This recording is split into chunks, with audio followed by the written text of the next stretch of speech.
Fala pessoal, bem-vindos ao resumo cripto de hoje, 4 de outubro de 2022, Bitcoin agora $20.260, subindo aí mais de 3% no dia, um desempenho aí bem interessante, principalmente por conta desses últimos movimentos que a gente teve. Depois eu vou falar um pouquinho mais de análise técnica. No episódio de hoje vou comentar um pouquinho sobre a análise de on-chain. E no final desse episódio vamos falar um pouquinho sobre Arbitrum, uma Layer 2 aí na Ethereum que a gente está olhando, que a gente está acompanhando bem próximo. Então se você ficar até o final desse vídeo, a gente vai comentar um pouquinho sobre aí possíveis airdrops da rede, como que a gente aqui na BG planeja aproveitar disso. Então, começando aí o episódio de hoje, falar um pouquinho das notícias do mercado. Em setembro, a gente pode ver aqui que o Bitcoin, nesse mês de setembro, teve mais um mês de queda. Então, se a gente pegar ali, a gente teve uma queda aí de mais de 3%, se a gente pegar do dia 1º até o dia 30, com os mercados abertos. E aí a gente teve também uma piora nos ativos de risco como um todo. Então, tanto o SP500 quanto os outros índices acionários também tiveram movimentos aí bem negativos em setembro, né? O próprio S&P chegou a cair aí 9%, esse aqui é o contrato dos futuros do S&P.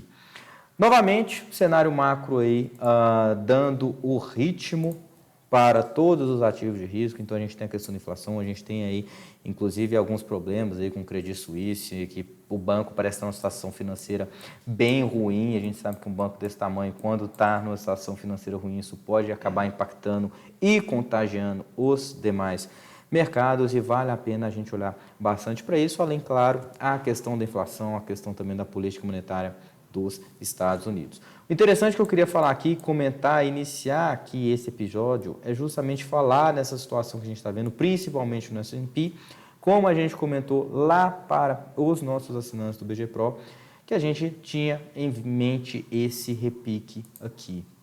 Então, basicamente, era um cenário em que a gente estava ali com todos os ativos sobrevendidos. Se a gente for ver aqui exemplo dessa média dos ativos que estavam com IFR abaixo de 30, um valor muito, muito alto.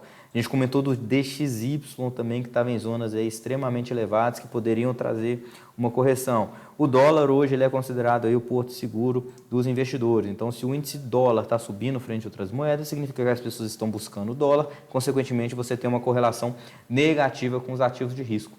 Nesse gráfico aqui, nesse post do fórum do BG Pro, eu mostrei justamente isso, a comparação do DXY, esse gráfico de candles aqui subindo, e em amarelo o próprio Bitcoin. Então, a gente tem uma correlação negativa que a gente acompanha bastante o DXY por conta disso. Então, o que vem acontecendo, a gente fez essa postagem aqui no dia 28 de setembro, então praticamente uma semana atrás, e o mercado parece que vem respeitando essa zona de repique. Porém, ao longo desse episódio, eu vou mostrar que isso, a princípio, se consideraria um repique. A gente ainda tem uma questão macro extremamente complexa, e a gente tem níveis de preço, principalmente no Bitcoin, que se a gente perder, a gente pode ter alguns pontos aí e uma queda mais forte no mercado, principalmente por conta de mineradores, capitulação dos short-term holders, que a gente falou nos episódios anteriores também. Isso tudo pode levar ao movimento de preço adverso. E no final aqui desse episódio eu vou falar como que a gente também está se adaptando, como que a gente está gerindo nossas carteiras com base nessas informações. Então, começando a falar um pouquinho da parte on-chain com o resumo da Glassnode dessa semana, com foco nos mineradores.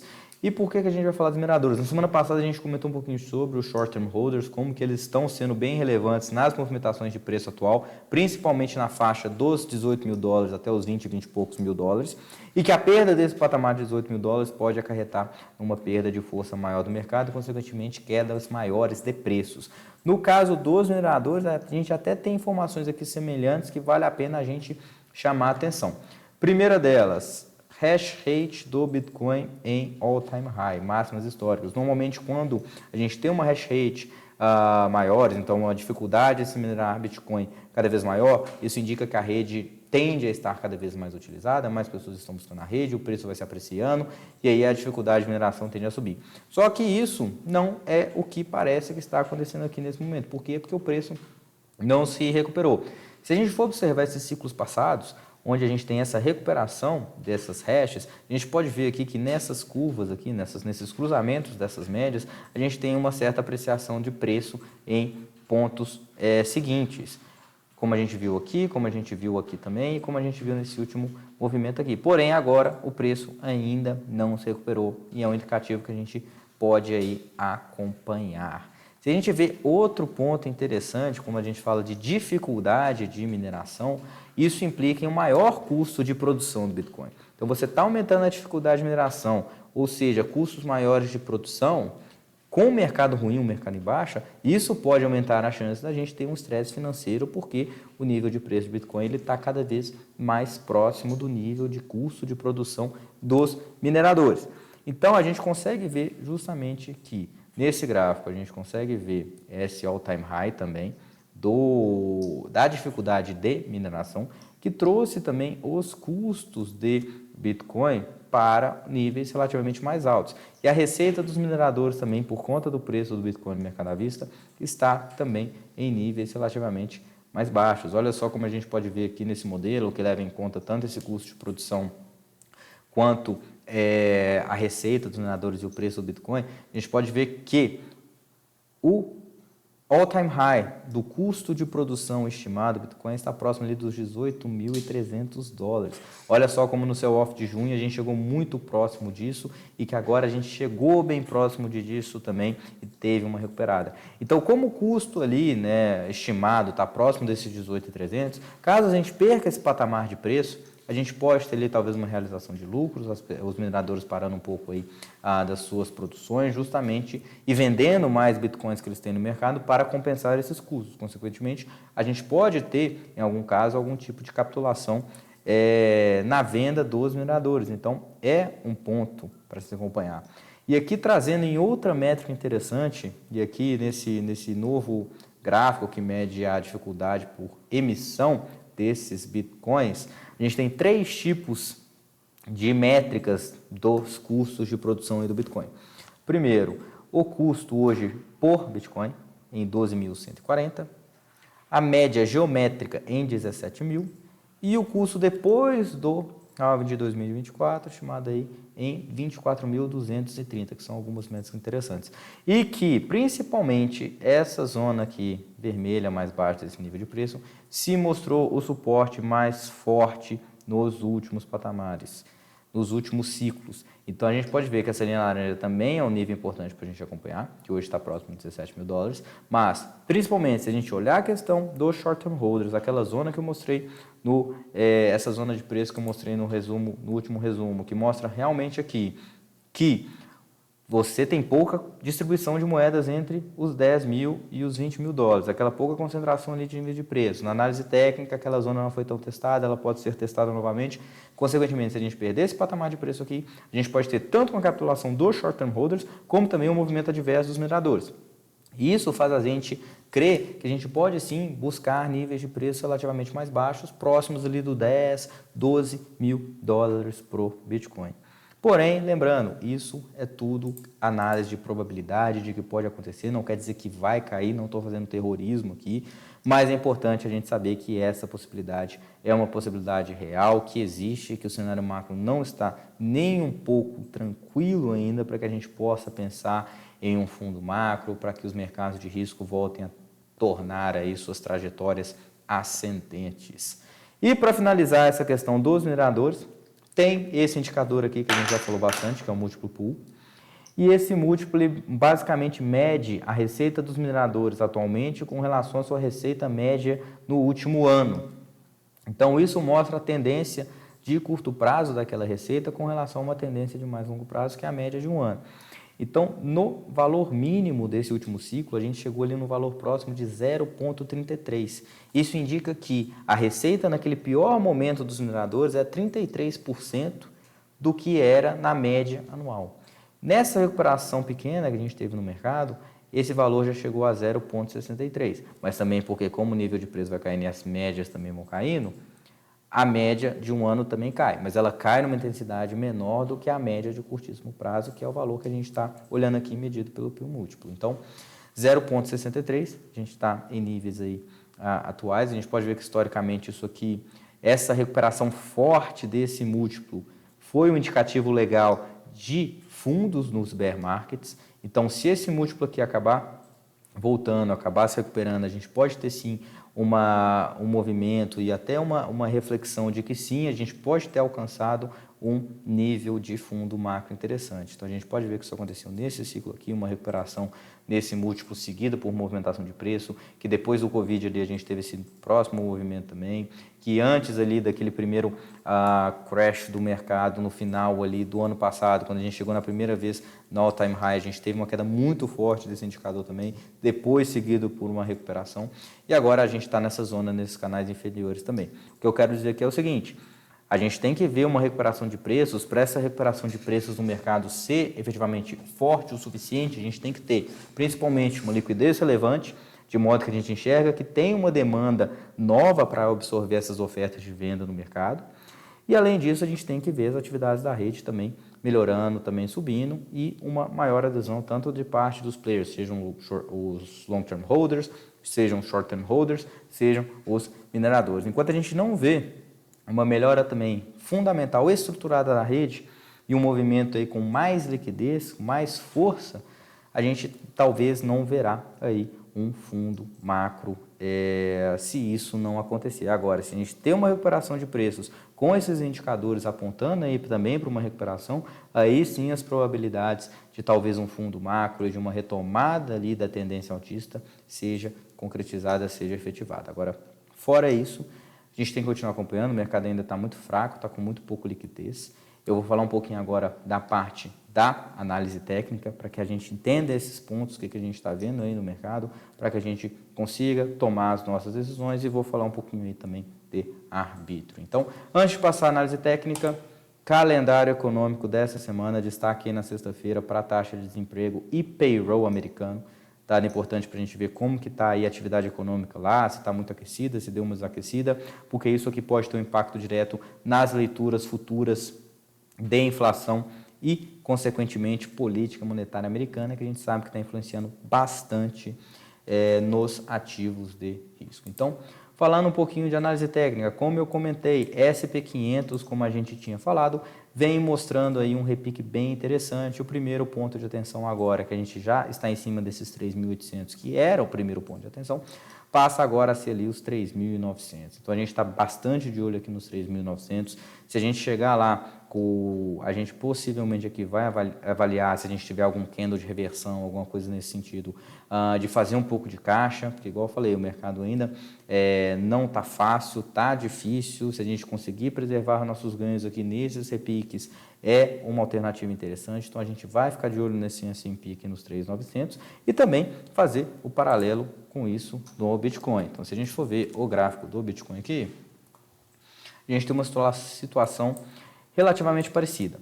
Então, por quê? Primeiro, porque a gente está nessa zona consolidada novamente, o Bitcoin conseguindo respeitar essa zona de preço aqui dos 18, quase 19 mil dólares, porém, o grande ponto da gente ver aqui para cima e acompanhar são ali os 21, 22 mil dólares, essa primeira resistência aqui mais forte, que é alvo desse repique.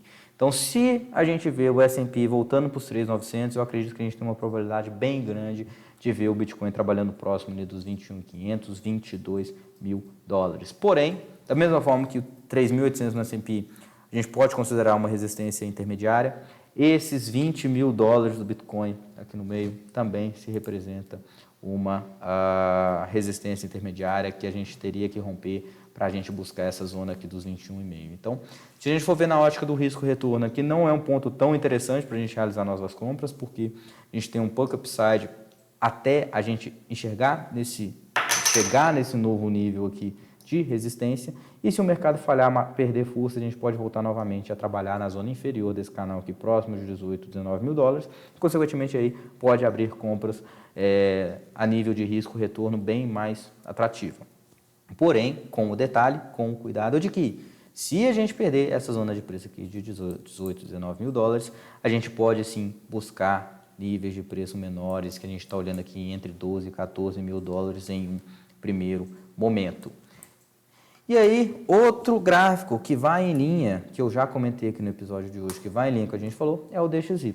Olha só, justamente aqui nesse último post que a gente fez lá para os assinantes do BGPOR, a gente desenhou esse gráfico quando estava lá em cima, respeitando essa linha de canal de alta, e a gente teve justamente uma correção, e uma correção bem forte esse indicador. Então, a gente estava trabalhando nesse canalzinho aqui.